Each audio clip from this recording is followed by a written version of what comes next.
jelasnya mereka ini akan menjadi sasaran dari Nyi Roro Kidul untuk dijadikan tentara atau pelayannya. Halo, assalamualaikum warahmatullahi wabarakatuh. Terima kasih buat kalian yang udah ngeklik video ini dan tonton video ini sampai selesai. Dan buat kalian yang baru gabung, langsung aja klik tombol subscribe di bawah karena subscribe itu gratis, guys. Nah guys, di video kali ini aku masih membahas tentang urban legend yang banyak sekali dibahas oleh warga atau masyarakat Indonesia, terutama di Jawa atau Bali. Jadi, cerita apa itu? Langsung aja buat kalian yang penasaran, tonton videonya sampai selesai. Cerita yang aku bahas kali ini adalah sosok legenda atau dewi legendaris di Indonesia yang sangat populer di kalangan masyarakat Pulau Jawa dan Bali. Sosok ini dikenal sebagai ratu penguasa dari lautan selatan yakni Samudra Hindia. Oke guys, jadi kalian udah tahu kan cerita apa yang bakal aku bahas? Jadi kita akan bahas kisah tentang Nyi Roro Kidul. Buat kalian penasaran sama ceritanya atau kisahnya bagaimana, lanjut aja. Ratu Pantai Selatan ini sebenarnya masyarakat pada umumnya selalu menuju kepada satu sosok yaitu Nyi Roro Kidul. Yang sebenarnya sebutan dari Ratu Pantai Selatan ini tertuju kepada dua sosok, bukan Nyi Roro Kidul saja, tapi ada lagi yang disebut dengan Kanjeng Ratu Kidul. Jadi Kanjeng Ratu Kidul dengan Nyi Roro Kidul ini berbeda. Nah guys, jadi Nyi Roro Kidul itu ada dua sosok, yaitu Nyi Roro Kidul dan Kanjeng Ratu Kidul. Yang pertama kita bahas Kanjeng Ratu Kidul terlebih dulu ya guys. Jadi Ratu Kidul dipercaya sebagai ratu yang mempunyai sifat mulia dan baik hati.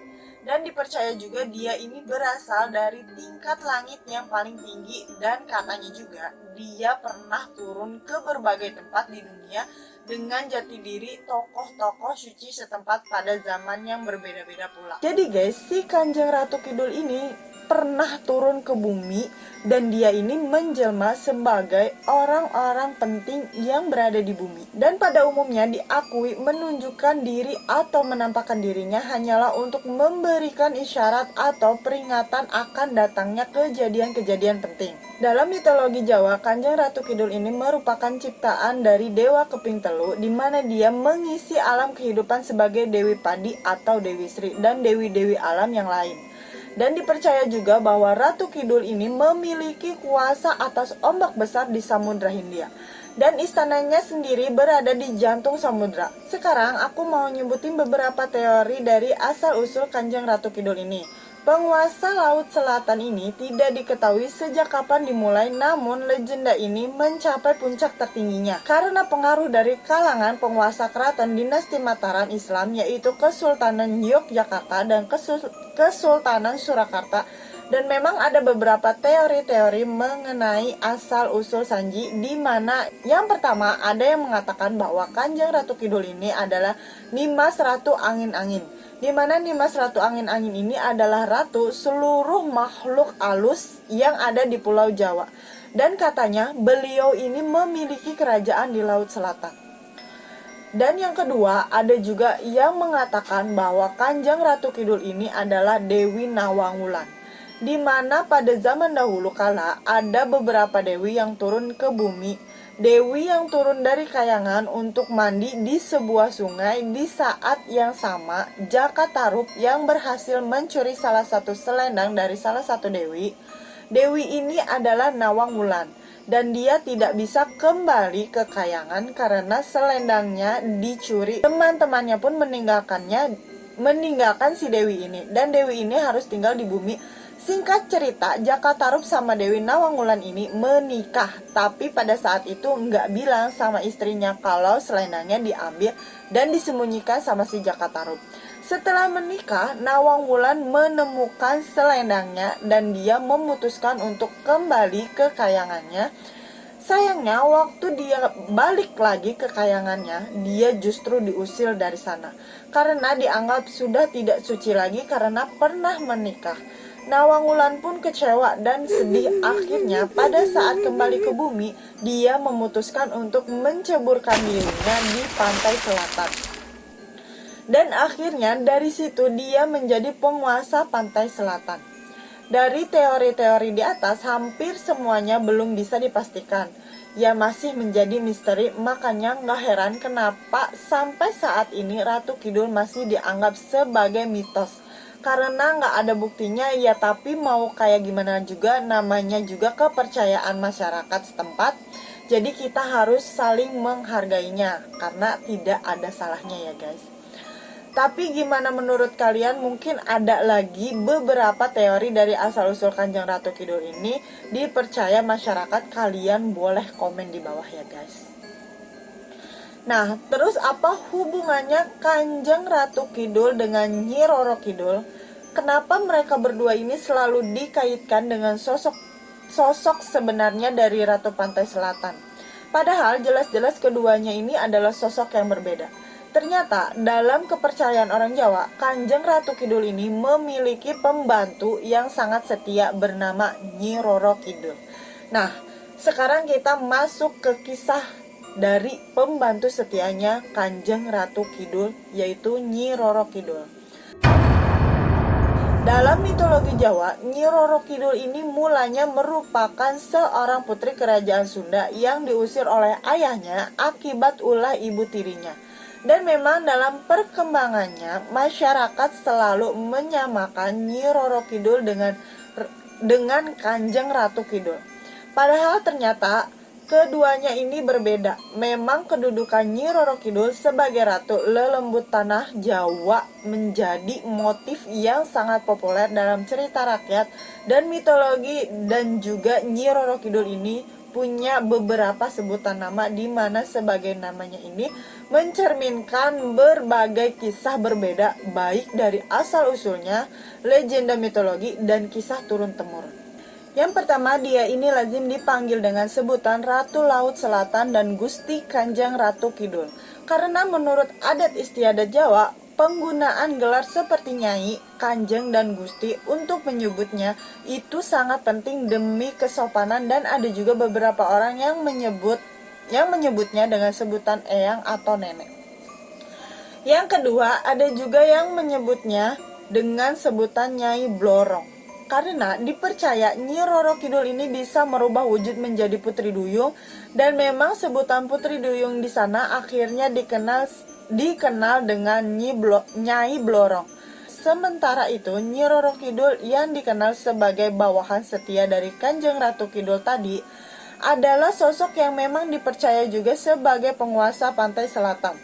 Dan ada juga beberapa teori-teori mengenai asal-usul Nyi Roro Kidul ini yang berkembang dari mulut ke mulut dan juga merupakan kepercayaan masyarakat setempat. Yang pertama, ada yang mengatakan bahwa Nyi Roro Kidul ini adalah Dewi Kandita, di mana Dewi Kandita ini adalah salah satu cerita rakyat Sunda yang menceritakan seorang putri cantik dari kerajaan Sunda, Pajajaran di Jawa Barat.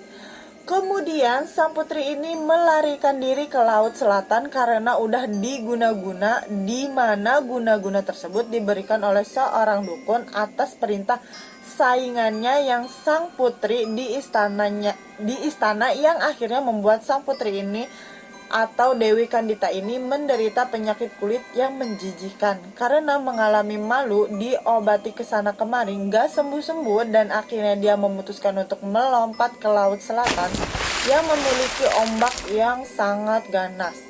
Dan setelah dia menceburkan dirinya di laut itu, tiba-tiba dia jadi sembuh guys. Balik lagi cantik, dan para lelembut dari pantai selatan itu akhirnya mengangkatnya menjadi Ratu Lelembut Laut Selatan itu. Tapi ada juga versi yang serupa, tapi agak berbeda, di mana Dewi Kandita ini adalah putri tunggal dari seorang raja bernama Raja Munding Wangi yang berasal dari kerajaan Pajajaran. Karena kecantikannya dia pun dijuluki Dewi Matahari. Meskipun memiliki seorang putri yang sangat cantik, bapaknya sang raja ini sedih karena nggak punya anak laki-laki yang bisa menggantikan posisinya sebagai raja. Akhirnya sang raja ini memutuskan untuk menikah lagi dengan seorang wanita bernama Dewi Mutiara. Nikahlah mereka. Dapatlah nih si bapak putra dari hasil pernikahan keduanya, si raja ini. Dan setelah bertumbuh dewasa, putra dari Dewi Mutiara ini dianggap oleh ayahnya tidak mampu melanjutkan tugasnya sebagai raja atau pemimpin. Nah, karena memang ada keraguan dari sang raja, Dewi Mutiara pun jadi takut raja akan memilih Dewi Kandita sebagai ratu. Dia nggak mau anaknya yang tersisih, dia tetap mau anaknya inilah yang menjadi raja. Dan kemudian Dewi Mutiara ini menghadap ke raja dan meminta raja untuk mengusir Dewi Kandita dari istana. Ya nggak mungkin lah ya guys, biar gimana pun raja itu kan sayang banget sama putrinya. Jadi dia nggak akan mengusir putrinya dengan alasan apapun. Dan membiarkan orang mengganggu putrinya dengan alasan apapun. Nah akhirnya si raja ini marahlah sama si Dewi Mutiara karena Dewi Mutiara ini meminta raja untuk mengusir putrinya. Dan selang beberapa hari, biar si raja ini nggak marah lagi sama si Dewi Mutiara ini, mulai berbaiklah si Dewi Mutiara sama si raja ini. Tapi keesokan harinya, sebelum matahari terbit, Dewi Mutiara langsung mengutus pembantunya untuk memanggil seorang tukang tenuh atau dukun. Dan Dewi Mutiara menyuruh si dukun untuk menyantet si Dewi Kandita. Gara-gara itulah pada malam harinya Dewi Kandita ini langsung gatal-gatal badannya guys, dipenuhi kudis berbau busuk dan penuh borok. Karena gatal, nangislah si Dewi Kandita ini, gak kuat nahan rasa gatalnya dan gak tahu juga harus berbuat apa. Ayahnya yaitu sang raja suruh langsung memanggil seluruh dukun atau tabib untuk menyembuhkan putrinya Dewi Kandita ini, tapi nggak ada yang berhasil. Raja pun tahu kalau sebenarnya anaknya ini kena guna-guna karena penyakitnya nggak wajar. Tapi walaupun demikian, Raja tetap berusaha menyembuhkan putri kesayangannya ini. Tapi sayangnya tetap aja nggak sembuh-sembuh karena melihat Dewi Kandita kayak gitu, Dewi Mutiara ngomong lagi nih, atau membujuk si Raja agar akan lebih baik kamu usir anak kamu keluar dari sini, karena kalau enggak nanti bisa datang kesialan yang datang di kerajaan kita. Apalagi kita ini sudah dapat gunjingan. Karena raja ini nggak mau anaknya ini jadi bahan gunjingan, akhirnya raja pun menyetujui usulan dari istrinya untuk mengirimkan putri keluar dari negerinya sendiri. Dan Dewi pun berkelana sendiri dengan penyakit yang dideritanya. Dan sebenarnya dia tahu yang mengguna-gunanya adalah ibu tirinya. Karena memiliki sifat yang sangat baik, Dewi Kandita ini nggak pernah dendam sama ibu tirinya. Malah Dewi ini berdoa kepada Tuhan untuk selalu mendampinginya untuk menanggung penderitaannya ini. Sampai pada suatu ketika dia sampai di sebuah tempat, yaitu di tepian Samudra Selatan, di mana samudra ini kelihatan bersih dan jernih. Tidak seperti samudra-samudra lain yang berwarna hijau dan biru. Tiba-tiba si Dewi Kandita ini mendengar seakan-akan ada suara gaib yang menyuruhnya terjun ke laut selatan. Dan Dewi Kandita pun langsung melompat dan berenanglah dia, dan benar saja air dari samudra ini bisa melenyapkan penyakit kulitnya tanpa meninggalkan bekas, malah dia makin tambah cantik. Nah, karena kejadian itu, ia langsung memiliki kuasa atas Samudra Selatan dan menjadikannya seorang dewi yang disebut dengan Nyi Roro Kidul. Jadi itu tadi beberapa teori asal-usul dari Nyi Roro Kidul ini. Nah, untuk legenda dan kepercayaan seputar Nyi Roro Kidul, banyak yang mengatakan bahwa dia ini adalah patih dari Ratu Pantai Selatan atau Kanjeng Ratu Kidul tadi ini, ya kayak pembantu setia. Dimana memang Nyi Roro Kidul ini menjabat sebagai patih dari Kanjeng Ratu Kidul yang memimpin bala tentara makhluk halus yang ada di Laut Selatan. Seorang kiai yang bernama Kiai Imam Sampurno yang berasal dari Blitar, Jawa Timur pada abad ke-19 lalu mengeluarkan ramalan bahwa Nyi Roro Kidul dan Sunan Lawu atau roh penghuni dari Gunung Lawu akan memimpin bala tentara di mana masing-masing akan menyebabkan wabah kepada manusia yang berperilaku buruk. Selain itu, ada juga yang mengaitkan legenda Nyi Roro Kidul dengan Nyi Blorong, karena Nyi Roro Kidul ini dipercaya kadang berubah wujud seorang putri duyung dengan tubuh bagian bawah berwujud seekor ular atau ikan, dan memang digambarkan pula dia memiliki wajah yang sangat cantik.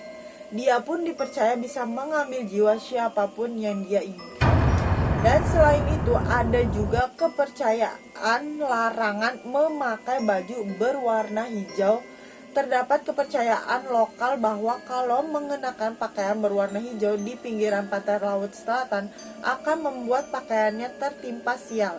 Pemakainya tertimpa sial karena memang warna hijau ini adalah warna kesukaan Nyi Roro Kidul.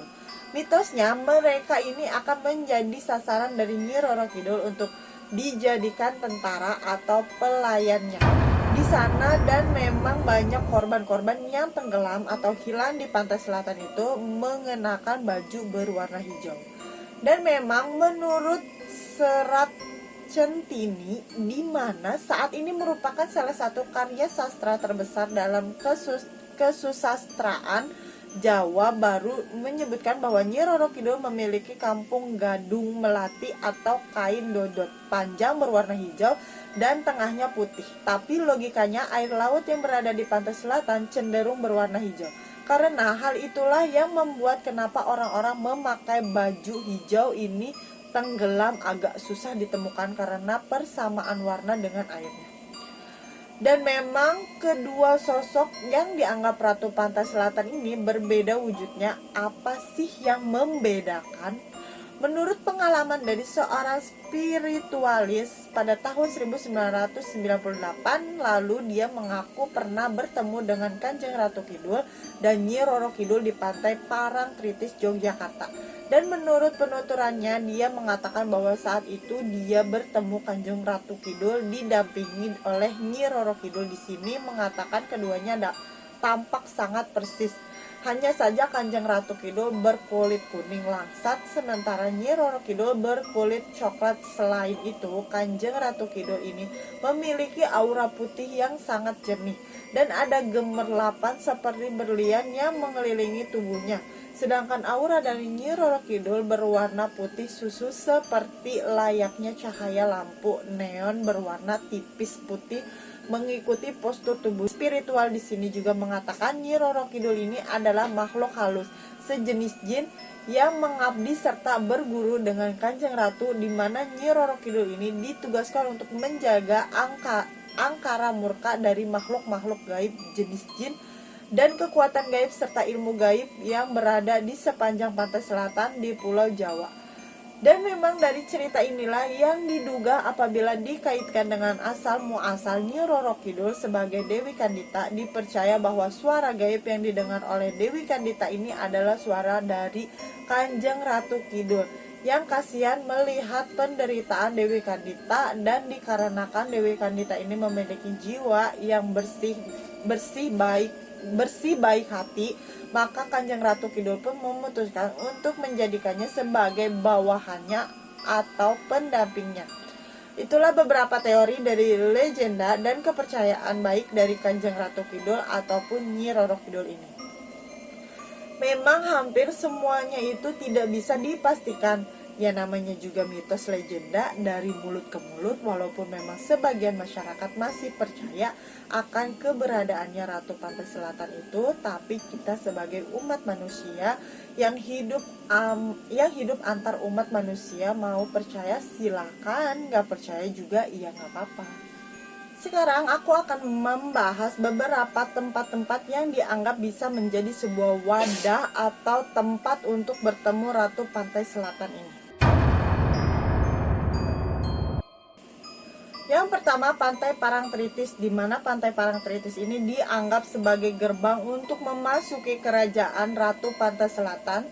Dan setiap malam satu suro, masyarakat setempat biasanya akan memberikan sesajen di sekitar pantai Dan menurut mereka, hal ini dilakukan sebagai bentuk rasa hormat terhadap sang penguasa lautan. Yang kedua, Hotel Ina Samudra di Sukabumi, di mana hotel ini berada di kawasan Pelabuhan Ratu Sukabumi, dan tempat ini dipercaya sebagai salah satu tempat terkenal untuk bisa bertemu dengan sosok Nyi Roro Kidul, dan memang dibuatkan kamar khusus untuk bertemu Nyi Roro Kidul. Tepatnya di kamar nomor 308, dan karena hal inilah yang membuat Hotel Ina Samudra ini memiliki daya tarik berbau mistik. Dan juga menurut mitos, Nyi Roro Kidul sering hadir dan beristirahat di kamar 308 itu. Dan karena hal itulah membuat kamar 308 ini menjadi kamar incaran dari berbagai pelancong dengan tujuan untuk mencari ilmu dan bersemedi. Selain itu, tempat lainnya adalah Panggung Sangga Buana di Keraton Surakarta, di mana Panggung Sangga Buana ini konon merupakan tempat bercengkramanya Sultan Surakarta dengan Kanjeng Ratu Kidul, dan menurut legenda yang sudah diceritakan secara turun-temurun, orang tua akan datang di panggung tersebut ketika bulan purnama. Yang keempat, Pantai Karangwaru di Sukabumi juga merupakan salah satu tempat yang diyakini sebagai tempat bermukimnya Kanjeng Ratu Kidul, dan hal ini pula lah yang membuat banyak peziarah datang ke sana untuk melakukan ritual mandi suci di tepi-tepi batu karang di sana. Dan yang terakhir, Pantai Wonogiri merupakan pintu gerbang selatan ini dianggap sebagai pintu ke-13 untuk masuk ke kesaksian. Orang-orang yang mengaku pernah bertemu dengan Ratu Pantai Selatan ini, yang pertama, Ansori Bapak Sori ini merupakan penjaga atau juru kunci dari Pantai Watu Ulo di Jember ini, memang memiliki indera keenam yang lumayan tajam. Beliau pun merupakan asli penduduk sana. Bapak Sori ini bersaksi bahwa dia pernah bertemu dengan Nyi Roro Kidul. Masa pertemuannya ini terjadi pada saat Bapak ada di kantor ini lagi istirahat dan melakukan puasa selama 41 hari. Di hari yang ke-41 tiba-tiba dia dikagetkan dengan adanya penampakan sosok wanita yang sangat cantik jelita dengan seluruh pakaiannya berwarna hijau, lengkap dengan senyuman yang menawan. Pengakuan kedua merupakan putri kedua dari seorang pelukis bernama Basuki Abdullah, pernah membeberkan kisahnya di Tempo pada tanggal 27 Januari 2015 silam, di mana dia mengatakan bahwa pengalamannya bertemu dengan Nyi Roro Kidul ini sudah terjadi 30 tahun yang lalu pada saat dia masih berumur 12 tahun, dan dia mengaku pengalaman pribadinya ini tidak pernah membeberkan di media massa. Sebelumnya dia itu cuma cerita ke teman-temannya aja, dan itu pun kalau misalnya terpancing gara-gara mendengar mereka lagi bahas-bahas kisah-kisah mistis.